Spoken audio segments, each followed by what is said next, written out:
서울 성북구 사랑제일교회 관련 신종 코로나 바이러스 감염증 확진자가 속출하고 있는 가운데 확진 판정을 받은 뒤 방역당국의 지침을 어기고 도주 탈출하는 사례가 잇따르고 있습니다.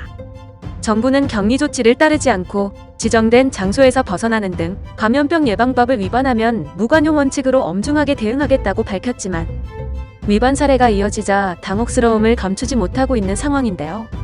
18일 중앙재난안전대책본부와 경기 파주시, 경북 포항시 등 지방자치단체에 따르면 사랑제일교회 관련 확진자가 자택과 병원에서 도주 탈출한 사례가 최근 이틀 동안 2건 발생했습니다. 파주에서는 확진 판정을 받고 병원에서 격리치료 중이던 50대 경기 평택 시민 A씨가 이날 새벽 병원을 탈출했습니다. A씨는 지난 9일 오전 9시 30분부터 오후 2시까지 사랑제일교회에 머물며 예배를 본 뒤 감염된 것으로 파악됐는데요. 경찰은 그가 18일 0시 18분께 병원 정문을 나서는 모습을 확인하고 현재 추적하고 있습니다. 앞서 포항에서도 40대 포항시민 B씨가 전날 확진 후 의료원 이송을 앞두고 자택에서 달아났다가 4시간 만에 붙잡혔습니다. B씨는 3월부터 사랑제일교회에 거주하다 이달 13일 포항에 내려갔습니다. 또 15일 이 교회가 주최한 광화문 집회에도 참석했는데 기침, 발열 등의 증세를 보인 것으로 파악됐습니다. 서울시는 18일 성북구 사랑제일교회 관련 전국 누적 확진자가 현재 438명으로 늘었다고 밝혔는데요. 격리장소 이탈은 감염병 예방법에 따라 1년 이하 징역 또는 1천만 원 이하 벌금형에 처해질 수 있습니다. 정부 역시 형사처벌 가능성을 언급하며 교인들의 협조를 당부하고 있지만 산발적으로 발생하는 위반 사례에는 속수무책인 상황입니다. 이 가운데 전광훈 사랑제일교회 담임 목사는 17일 신종 코로나 바이러스 감염증 확진 판정을 받아 병원으로 이송됐습니다. 서울시 등에 따르면 전 목사는 이날 서울 관악구 양지병원에서 코로나19 양성 판정을 받았는데요. 전 목사의 부인도 확진 판정을 받은 것으로 전해졌습니다.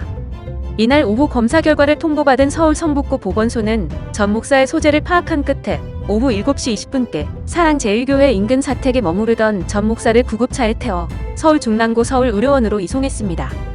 전 목사는 서울의료원 내 격리병상에서 치료받을 예정입니다. 전 목사가 코로나19 감염자로 확진됨에 따라 광복절 집회에 참가한 사랑제일교회 교인들에 대한 검사가 시급해졌습니다. 방역당국 관계자는 지난 15일 서울 광복절 집회에서 접촉한 사람들도 신속히 격리해 검사해야 한다고 말했는데요. 서울시 등에 따르면 전 목사는 지난 15일 오후 2시 30분께 서울시로부터 자가격리 통지서를 받았지만 오후 3시 10분께 광화문 집회에 참가했습니다.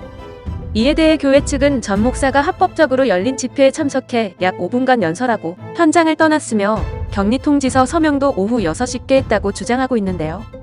이와 관련 보건복지부 중앙사고수습본부와 서울시는 전날 전 목사를 감염병 예방법 위반 혐의로 고발했습니다.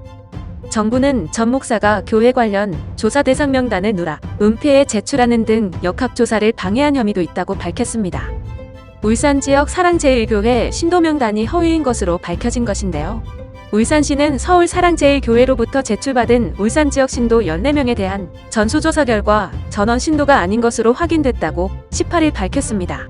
시에 따르면 신도 명단 가운데 3명은 다른 지역 거주자였고 나머지 11명 모두는 해당 교회에 다니지 않거나 서울을 방문한 적이 없는 것으로 파악됐습니다. 특히 이들 중에는 10살짜리 어린이도 포함돼 있어 허위 명단에 대한 의혹이 더 커지고 있는 상황입니다. 이 어린이는 서울사랑제일교회 신도로 분류돼 있어 보건소로부터 코로나19 검사를 받으라는 문자 메시지를 받은 것으로 알려졌는데요. 하지만 확인 결과 서울을 방문한 적도 교회 신도도 아닌 것으로 확인됐습니다.